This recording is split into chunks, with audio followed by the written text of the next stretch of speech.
Hello student, आज हम पढ़ेंगे फिजिकल चेंज के बारे में। ठीक है, फिजिकल चेंज को हिंदी में भौतिक परिवर्तन कहते हैं। क्या होता है इसके बारे में ये समझ लेते हैं। देखिए, किसी भी मैटर का मतलब है सॉलिड, लिक्विड या गैस। ये थ्री स्टेट होती है मैटर की, ये थ्री फॉर्म्स होती है मैटर की। ठीक है, इनमें चेंज आ जाए कुछ, हाई टेम्परेचर करने पर ये पिघल जाए, ठीक है, लो टेम्परेचर पर ये जम जाए, इस तरीके के जो प्रोसेस होते हैं। तो जब किसी बॉडी में उसके शेप या साइज में चेंज होता है, ठीक है, तो उसको हम फिजिकल चेंज कह देते हैं। क्यों? क्योंकि ये दोबारा अपने कुछ टाइम के बाद अपनी पोजीशन में दोबारा वापस आ जाते हैं। जैसे कि हम एग्जांपल ले लेते हैं वाटर का। वाटर जब हाई टेम्परेचर पे हीट करते हैं, ठीक है, गर्म करते हैं, तो भाप बन के वाष्प में इवेपोरेशन के जरिए क्या हो जाता है, उड़ जाता है हवा में। अगर टेम्परेचर उसका लो करते हैं तो वही भाप बाद में किसमें चेंज हो जाती है, वाटर में, ठीक है, लिक्विड फॉर्म में चेंज हो जाती है।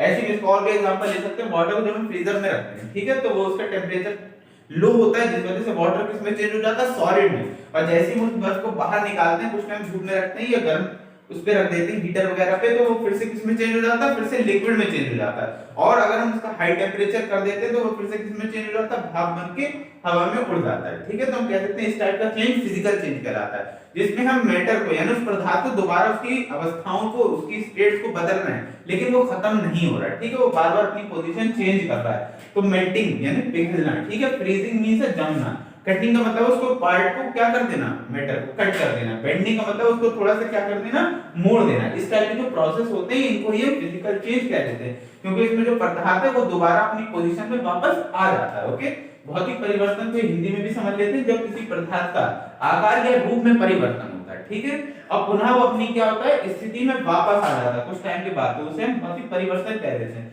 इसमें जो पदार्थ देखिए लिखा भी, पदार्थ या मैटर पुनः दोबारा अपनी अवस्था या स्टेट में वापस आ जाता है, ये दोबारा अपनी पोजीशन में वापस आ जाता है। पहले अगर हाई टेम्परेचर पर ये कुछ इसका प्रोसेस हो रहा था, तो जैसे हम इसका अपोजिट यानी लो टेम्परेचर करेंगे तो फिर से अपनी ओरिजिनल शेप में वापस आ जाएगा। देखिए उदाहरण के लिए समझ लेते हैं, अधिक ताप पर पानी का भाप यानी वाष्प बनना, ज्यादा टेम्परेचर पे पानी किसमें चेंज हो जाता है, भाप में, तथा कम ताप हो जाने पर भाप का स्टीम का पुनः पानी में बन जाना, ठीक है, पानी में बदल जाता है। ठीक है, घुलना, उबलना, मूंग का पिघलना, ठीक है, जो मूंग होती है वो पिघलती है, ठीक है, जमना, काटना, झुकना आदि ये टाइप के प्रोसेस किसमें आ जाते हैं, फिजिकल चेंज में आ जाते हैं। तो आज हमने पढ़ा फिजिकल चेंज में ये एक नॉर्मल सी डिफिनेशन। ठीक है, इस टाइप के क्वेश्चन जो है शॉर्ट में आते हैं हाई स्कूल बोर्ड एग्जाम में, शॉर्ट में व्हाट इज फिजिकल चेंज। तो आप इस टाइप से लिख सकते हैं कि जहां पर मैटर की स्टेट या शेप साइज चेंज होता है, लेकिन आफ्टर सम टाइम तो दोबारा अपनी पोजीशन में रिमेन अनचेंज हो जाता है या दोबारा अपनी पोजीशन में वापस आ जाता है। इस टाइप के चेंज को हम फिजिकल चेंज कह देते हैं। हिंदी में भी अगर लिखने को आए तो आप इस टाइप से लिख सकते हैं,